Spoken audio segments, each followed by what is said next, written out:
What's up, Instagram Live at 5? We're here with you again on Wednesday afternoon. Excited to answer your questions, dive into a little devotion time. And so we're going to jump right into it. We got a bunch of questions today to answer, and so we are going to start it right off. As we have been doing each week, Haley has always been the one that's asked the questions that just really make you scratch your head. I'm not really sure what happens in her mind, but I think the question she submits gives us a small glimpse into it. And so this is the question that Haley submitted for us to answer today. Haley asked, "Is bleach named after the beach?"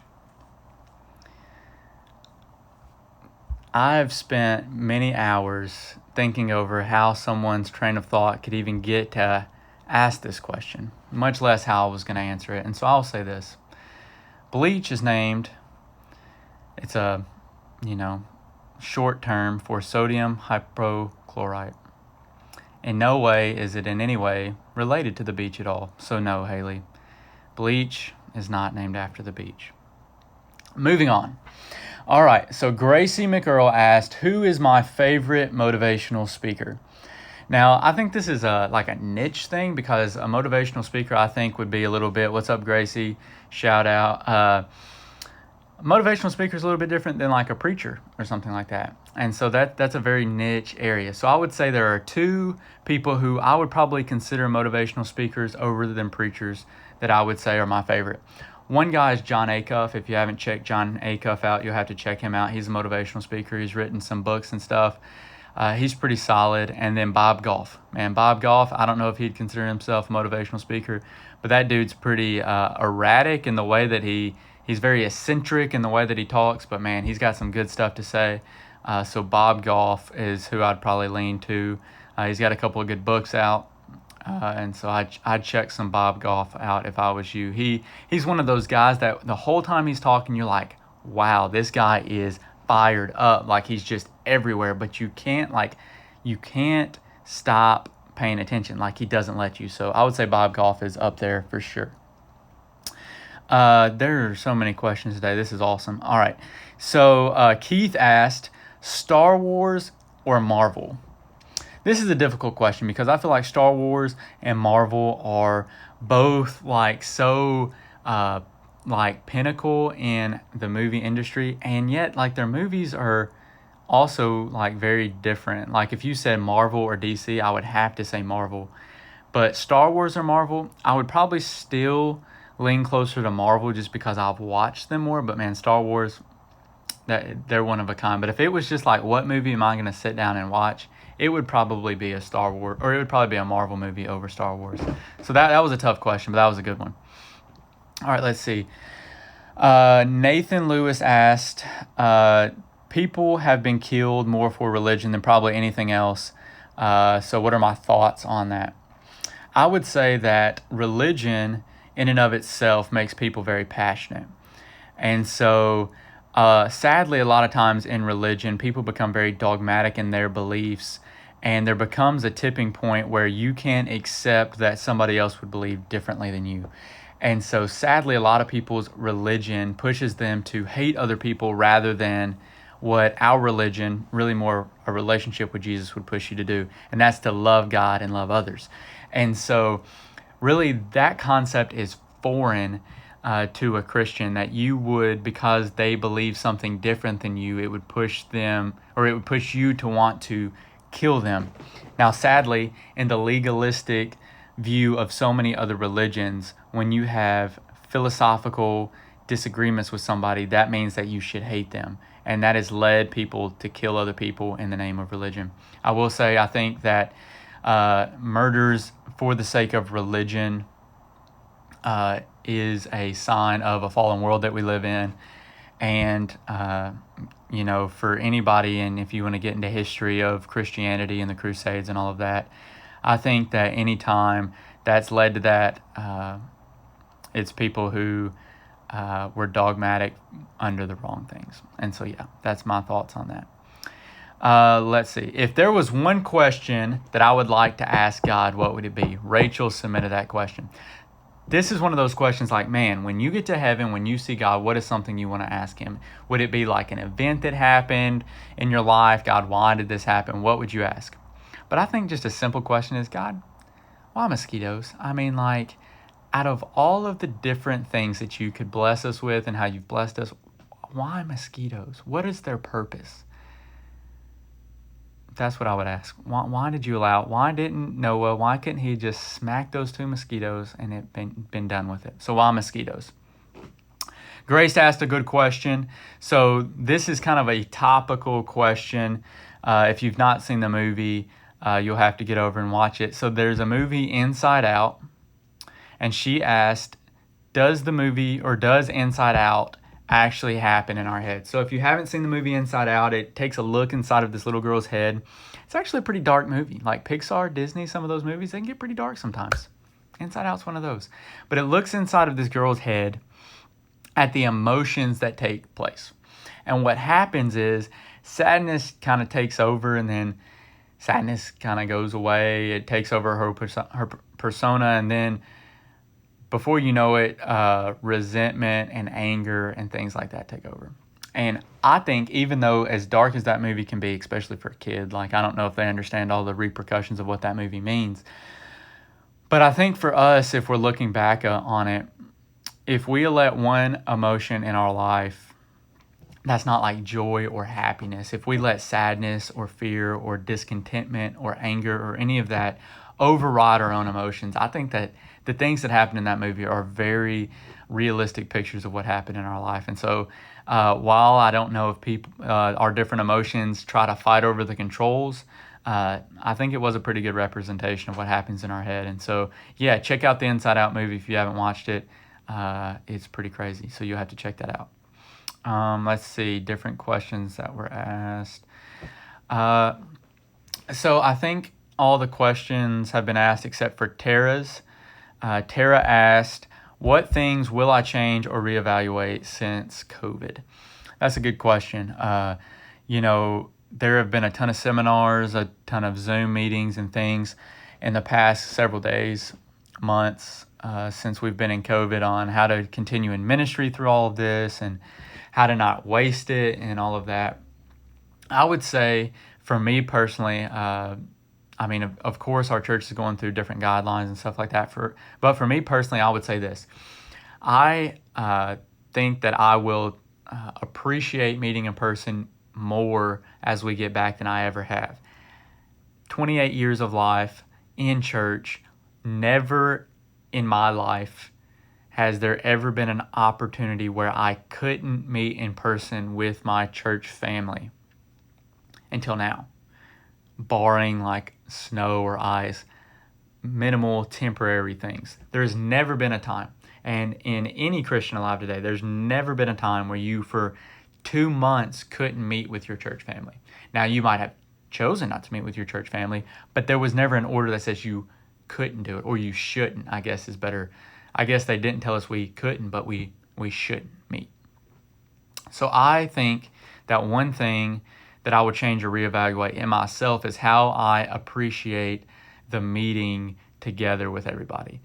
I can't wait until we can get back in person. I can't wait until we can do all these things. So I think me personally, I will value meeting in person and just doing those things more than I ever did before. Ministry has changed. More now than ever do I want to equip you, the student, and you, the parent, watching this than ever before. And if COVID-19 has not taught us anything else, it is this. It is time for you to pick up the fork and start feeding yourself. You can't rely on a minister. You can't rely on a pastor for your spiritual health.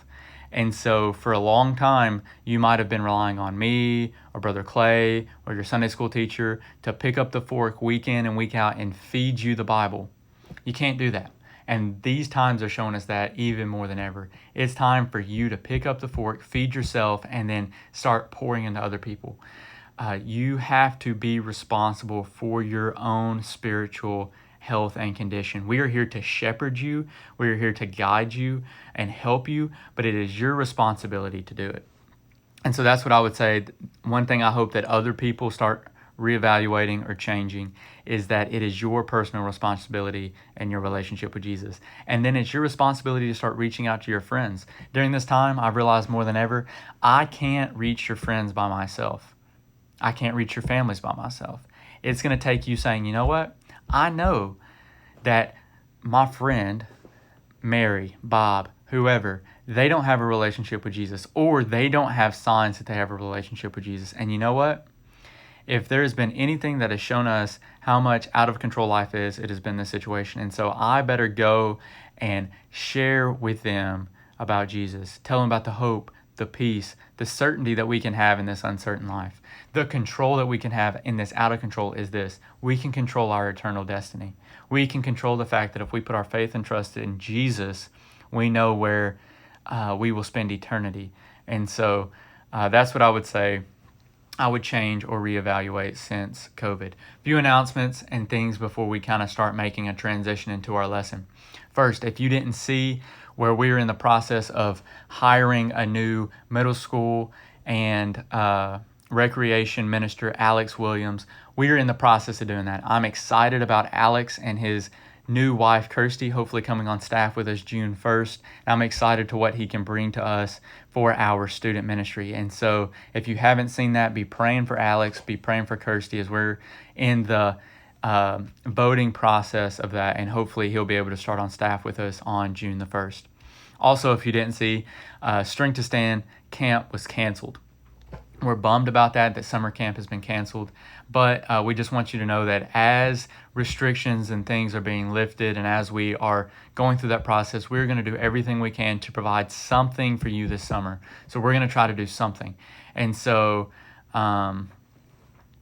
just keep an eye out for that and keep praying for that. Keep praying for the things that we have going on this summer. And we are looking forward to, and we are in the process of regathering and getting back together in person like we talked about. So on May 31st, not this Sunday, but next Sunday, we are looking at meeting again in person on Sunday morning in two different services, 8:15 and 10:15 in our church building. But this is what you have to do. If you have not registered, you or your family have not registered for this service, you have to go to our website, fbclexington.com/worship. And a member from your family has to register your whole family or you as an individual on what service time you're going to. And if you're saying, well, I go to 10:15 every week because that's the service we have and that's what time I'm going to show up. Well, you better register for that service, because with the social distancing recommendations that have come to us, we can only house 250 people in our sanctuary. And so once we hit that maximum, no more can be allowed in there. And so we need to see, do we need to add a third service? Do we need to add a fourth service? Right now we have two, 8:15, 10:15. So make sure to register if you haven't done that at our website. Like I said earlier, man, I'm excited about meeting again in person, but we're going to kind of make a transition into the lesson. Over the last several weeks, we've been looking at this idea of the average Joe. I love this idea of the average Joe because that's exactly what the men and women in the Bible were. They were average, everyday people who had faith in God, and because of that, God used them to do some incredible things.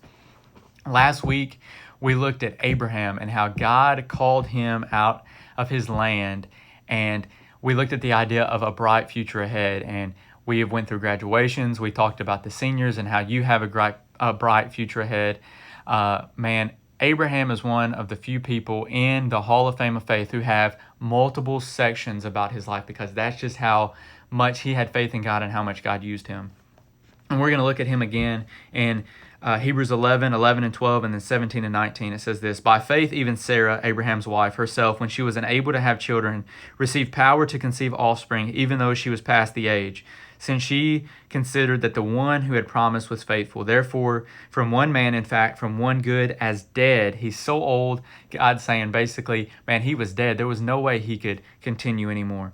Came offspring as numerous as the stars of heaven and as innumerable as the grains of the sand by the seashore. Skip down to 17. It says, by faith Abraham, when he was tested, offered up Isaac. He received the promises, and he was offering his unique son, the one it had been said about, your seed will be traced through Isaac. He considered God to be even able to raise him from the dead, as an illustration, and he received him back. Here's the thing I want to talk about today: sacrifice. The idea of sacrifice. Whether you realize it or not, you and I sacrifice things every single day. What do we sacrifice on? We sacrifice on things that are important to us.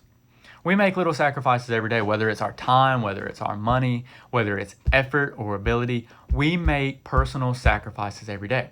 The things that we value as important, we're okay with making a sacrifice. The things that we don't think are important, we don't sacrifice. For example, for a sport or for band or for beta or for something like that, you're willing to make great sacrifices. You spend hours in practice. You spend a ridiculous amount of money to be able to be a part of these different teams, to be able to travel, to be able to do these things. You don't think twice about it. You raise the money, you do whatever is needed so that you can be a part of the organization or the team or the thing that you want to. You make that sacrifice.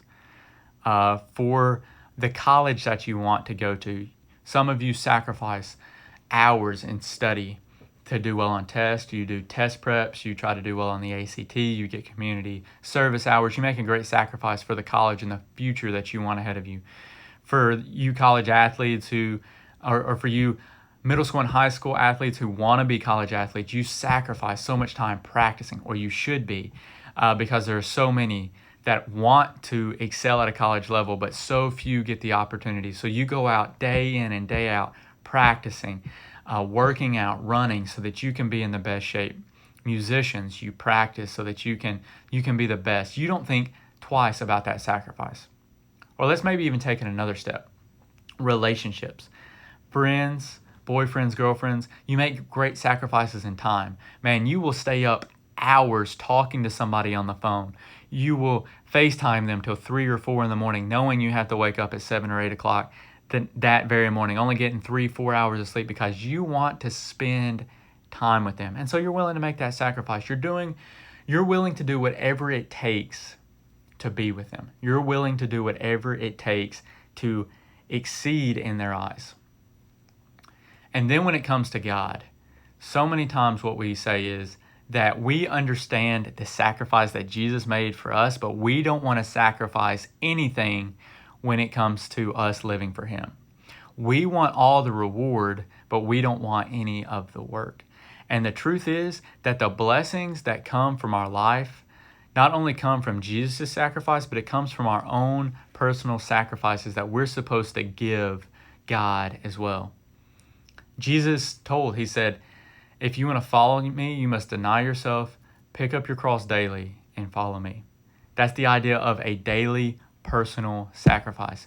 You can't pursue the world and expect God to truly bless you in the life that you want to live. And so we are okay with making everyday little sacrifices, but we're not okay when it comes to making sacrifices that could have eternal value. We see Abraham here. He was promised that through Isaac, he would have generations after him that would come from him that God would bless the world through. This is what happens so many times in our life. We do what Abraham did. We believe that God is not going to be faithful with His promises, or He is going to do a poor job at running our life. And so that's why we're not willing to make the sacrifice of trusting and putting our faith in God. Abraham did that because he tried to have an illegitimate son instead of Isaac. Didn't work out for him. And then when he waited finally 25 years to receive this promise, God asked for it back. How hard had that have been? That God asked for His blessing back. But we see this truth that God is always better than His blessing. And because Abraham was willing to make that sacrifice for God, not only did he receive his blessing back, but God blessed him far beyond Abraham ever would have imagined. I'm telling you this today. You probably think that making a sacrifice for God is not worth it. And I want to tell you this. I don't care what it is. I don't care what God asks you to do. The sacrifice will never be more than the reward that you will receive. This is not some kind of health and wealth message, but this is the truth of the gospel in that Jesus is better than anything this world has to offer. God is better. God is enough. And so you might be thinking that if you put your faith and your trust in him, that he's going to lead your life astray, or if you trust in God, that the world will turn against you, or you have to give up certain things. I'll tell you this. At no point in my life, whenever I followed God's plan, yeah, it was scary at first, and yeah, I didn't always see what God had in store, but he always exceeded my expectations, and he will do the same for you. So what sacrifices are you willing to make for all of these other things and not willing to make for God, and why? What are you going to do today? What can you do today to say, God, you know what? I'm going to be willing to sacrifice a little bit of time, a little bit of effort, so that you can grow me, so that you can mold me. You have friends that you are their lifeline to Jesus. So how about you start talking to them about more than making TikToks or playing Xbox or whatever it is that you're doing sitting at home right now, wasting time, when you could be pouring life into other people. So what sacrifices are you willing to make? This is what I know. A lot of you are sitting at home right now. Hopefully you've made it to the end of this. You're watching this and you're struggling. I know that this has been hard being at home. And one thing that we're hoping to provide for you, kind of going back to Tara's questions, what are things that we want to change or reevaluate? I want to be able to resource you at home better than we ever have before. Why have we been doing a daily devotion every day? It's so that we can put in your hands every single day a word of encouragement. Starting June the 1st, we are going to do church-wide, but especially for our student ministry, a daily Bible reading plan on the YouVersion Bible app. Every single one of you have a smartphone. Every single one of you have storage available on your phone. Download the Bible app. It's the YouVersion Bible app. And starting June the 1st, you and I are going to walk daily through a Bible reading plan called 30 Days to Emotional Health. 30 Days to Emotional Health. That's one thing that we don't talk about enough, I think, in the church life, is that we struggle a lot of times with anxiety and doubt and depression. And so one thing you're sacrificing right now at home is your emotional health, because you are too prideful or scared to say, you know what, I'm struggling. It's okay to have struggles. It's okay to have doubts. It's okay to have fears. But just know this, if you decide to have faith, if you decide to put your faith in God, God will take care of you. God will provide for you. And so I hope that starting June 1st, as we do this 30 Days to Emotional Health, you will see time and time again in Scripture that God will not leave you. God will not forsake you. Man, I'm pumped that we've been able to hang out again on IG Live at 5, but I am even more excited that starting May 31st, I will get to see you in appropriately socially distanced areas in person. Make sure to register for the services. We'll see you May 31st in person. Hopefully we can see you this Sunday in person, driving church. Weather's not looking too good. We'll keep you updated on that. But if we can't see you on this coming up Sunday, we'll see you next Sunday, May the 31st. We'll see you later.